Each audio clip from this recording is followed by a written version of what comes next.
मंत्री विखे पाटील तुम्हाला फोन आलता का? केली का तुमची विचारपूस? किती दुर्दैव आहे त्यांच्या मतदारसंघात, त्यांच्या जिल्ह्यामध्ये, विखे पाटलाच्या जिल्ह्यामध्ये आमच्या तमासगिरांवरती हल्ला झाला.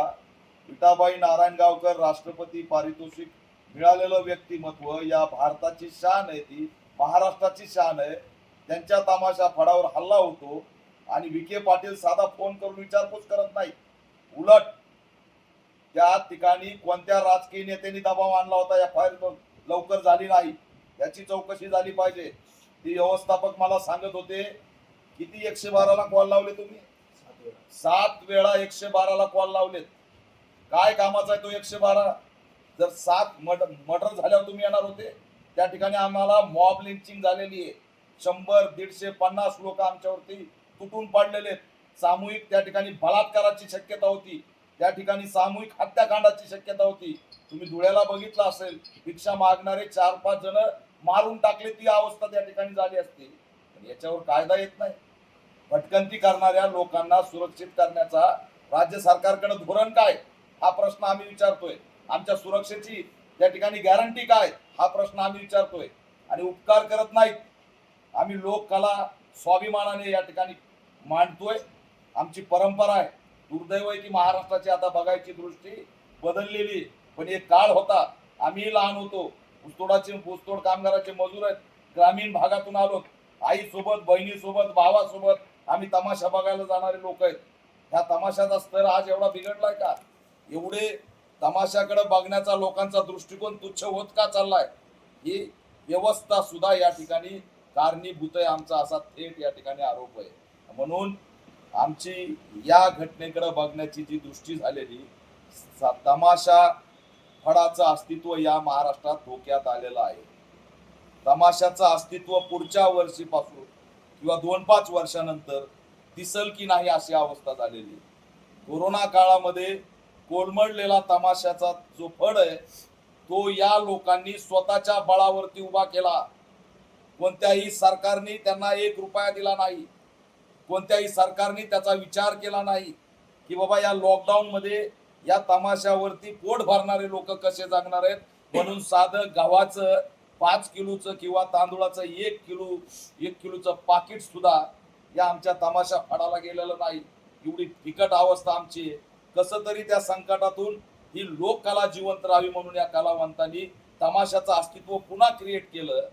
आणि त्यांच्या वाट्याला काय हल्ला, त्यांच्या वाट्याला काय त्याच्यामध्ये त्यांचा पैशाचा जो काय स्तर तोही वाढत नाही. त्यात 100 लोक काम करतात. 4-5 टक्क्यांनी त्यांना पैसे सावकाराकडून घ्यावे लागतात. सावकार कोण असतात तुम्हाला चांगलं माहित आहे. पैसे नाही दिलं तर ते काय करू शकतात हे तुम्हाला माहिती आहे. पण त्यांच्यासाठी काही योजना नाही. स्वातंत्र्य भारतामध्ये आमचं अस्तित्व काय? ज्या जमातीने या देशाला स्वातंत्र्य मिळवून दिलं, त्या देशामध्ये या स्वातंत्र्य भारतात या कलावंतांच्या जगण्याची अवस्था काय? अन्न, वस्त्र, निवारा सुद्धा आम्हाला आमचाच उभा करावा लागतोय. सरकार आमच्यासाठी कोणती योजना देत नाही. आमच्याकडं गोशाळेसाठी 2 कोटी 5 कोटी अनुदान आहे. यांना आधार कार्ड आहे. त्यांच्याकडे बघण्याची दृष्टी पवित्र आहे. पण आम्ही माणसं थाडा मासाचे. आमच्याकडे लेक माती, हातावर पोट, त्या ठिकाणी पोटाची खळगी, पोटाला लेकरं बांधून त्या ठिकाणी नाचणारे आम्ही घटक आहोत. आणि आम्ही माणसं असून तुमच्या मेक इन इंडियामध्ये आमचा स्तर का नाही? का आम्हाला व्यावसायिक दृष्टिकोनातून पाहिलं जात नाही? का सरकार आम्हाला योजना काढून उभा करत नाही? हा प्रश्न मी विचारतोय. आम्ही व्यवसायामध्ये मोडलो पाहिजे. आम्हालाही शॉपॅक लायसन मिळालं पाहिजे. आमचाही व्यवसाय त्या कॉर्पोरेटमध्ये त्याची नोंद केली पाहिजे. आणि तरच असणारा आम्हाला या ठिकाणी व्यवसायाचा दर्जा मिळून मान सन्मान मिळणार आहे. नाहीतर काय थट्टा नुसती. बुधवार पेठेच्या वेश्या व्यवसायाला व्यावसायिकाचा दर्जा द्या म्हणणाऱ्या फडणवीसांच्या पत्नी, अरे जिथं आमचा खरा व्यवसाय आहे त्याच्यासाठी बोला ना. त्याच्यासाठी नाही बोलणार. त्या व्यवसायाला उभा करण्यासाठी नाही बोलणार. आज त्यांना मी विचारलं, ते व्यथा मांडतायत. मी 17 तारखेला पुन्हा नारायणगावला जाणार आहे आणि तमाशा फडांना पूर्ण महाराष्ट्रामध्ये पॅन्थर संरक्षण देणार आहे. कोणत्याही परिस्थितीत त्यांच्याकडे बघण्याची दृष्टी या इथल्या प्रवृत्तीने बदलावी.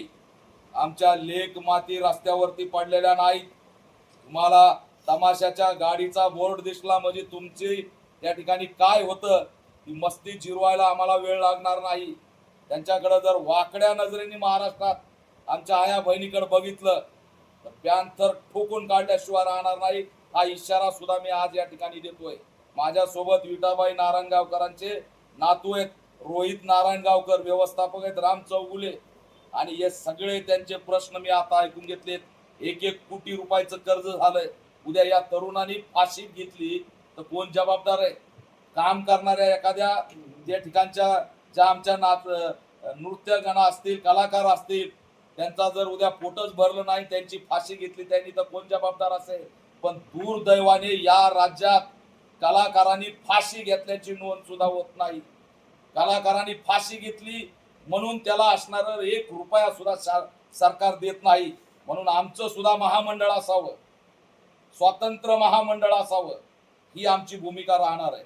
आम्हाला सुद्धा व्यावसायिक दर्जा मिळून त्या ठिकाणी करोडो रुपये सरकारने उभा करून दिले पाहिजेत. एवढंच नाही, पोलीस संरक्षण प्रत्येक ठिकाणी आम्हाला मिळालं पाहिजे. एवढंच नाही, या ठिकाणी सरकारने आमच्यासाठी स्वतंत्र आमदाराची तरतूद सुद्धा केली पाहिजे. आमचा कलावंतांचा आमदार पाहिजे. दुर्दैव वाटतं नारायणगावकर नाही आमदार होऊ शकले, खेडकर नाही आमदार होऊ शकले, बडे आमदार होऊ नाही शकले, मंगलाताई बनसोडे नाहीत आमदार होऊ शकल्या, सुरेखाताई पुणेकर नाही आमदार होऊ शकल्या. आम्हाला पक्षात घेतलं, पक्षाच्या स्टेजवर उभा केलं, पण तिकीट द्यायची वेळ आली की आमच्याकडे बघण्याची तुमची दृष्टी बदलली. का आमचा आमदार होऊ शकला नाही?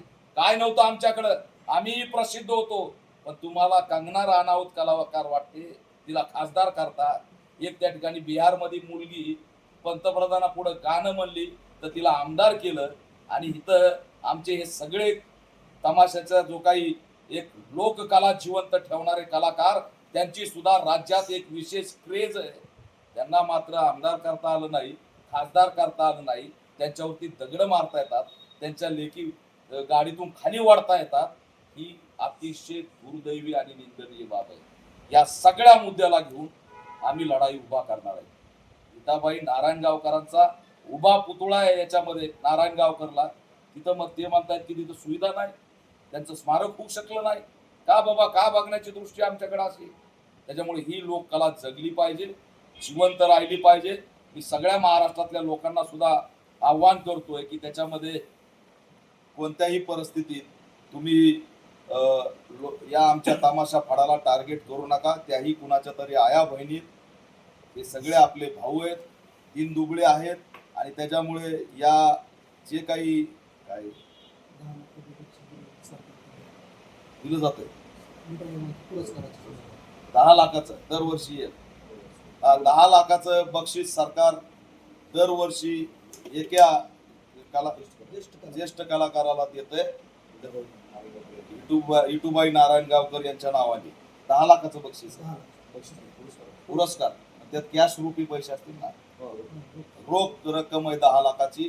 तर हे फक्त एकाला देऊ नये, तर दरवर्षी कमीत कमी 10 ज्येष्ठांना, ही 10 ते 20 ज्येष्ठांना हे पारितोषिक दिलं पाहिजे. तरच असणारं त्याचं जीवन पुढं सुरक्षित होणार आहे. आम्हाला घरं नाही, घरकुलाची तरतूद नाही, आमच्यासाठी घराची सुद्धा योजना आणली पाहिजे. आणि आम्हाला मुख्य प्रवाहामध्ये आणण्यासाठी सरकारने प्रयत्न केले पाहिजेत. आता आम्ही या नारायणगावकरला मी स्वतः जाणार आहे, त्यांची भेट घेतली, पीडितांचा आवाज राज्यव्यापी करण्याचा प्रयत्न केला. ना त्यांना एक आमदाराचा फोन आला, ना कुणी खासदाराचा फोन आला, ना कुणी मंत्र्यांनी ट्विट केलं, ना कसल्याही प्रकारे त्यांच्यावरती लक्ष दिलं. प्राजक्ता माळी ह्या अभिनेते आहेत आणि त्यांना काही झालं की थेट गृहमंत्री भेटतात. पण दुर्दैवाने लोक कलावंतावर हल्ला झाला तरीही त्यांच्याबद्दल कसलीही सहानुभूती दाखवली नाही. त्यांच्याच पक्षाचे पालकमंत्री आहेत विखे पाटील, त्यांनी सुद्धा सहानुभूती दाखवली नाही. मी तमाम महाराष्ट्राला आवाहन करतोय की त्या सगळ्या हल्ल्यामध्ये त्यांचं मोठं नुकसान झालेलं आहे. जवळपास 70-80 हजार रुपये नुकसान झालेलं आहे. कुणी 1 रुपयाची त्यांना मदत केलेली नाही. त्याच्यामुळे त्यांचा बारकोड किंवा त्यांचा मोबाईल नंबर आम्ही जो देऊ त्याच्यावरती भरभरून मदत करा. आणि या लोक कलावंताला निराश होऊ देऊ नका. ही लोककला जर लोप पावली तर 7 ते 8 लाखाचं नुकसान त्याच्यामध्ये झालेलं आहे. मी ते ऐकण्यात हे झालं, ते सगळं भरपाई शासन तर देत नाही, पण मानवता म्हणून आपल्या लोकांना सगळ्याला त्यांना वाचवावं लागेल एवढं सगळं आव्हान करतो. आणि ही कला जिवंत राहण्यासाठी पूर्णपणे पॅन्थर त्यांच्या पाठीशी राहील. आम्ही सामाजिक, राजकीय आणि आर्थिक त्यांना असणारं स्थैर्य दिल्याशिवाय यापुढे शांत बसणार नाही. सर्व तमाशा फळांना सुद्धा आवाहन करतोय, एकजूट या आणि आपल्या हक्कासाठी डॉक्टर बाबासाहेब आंबेडकरांचा जय भीमचा नारा घेऊन आपल्याला लढावं लागेल, संविधान घेऊन लढावं लागेल. तरच आपल्याला आपला हक्क आणि अधिकार जो आपल्या बापाने दिलेला आहे तो मिळवता येईल.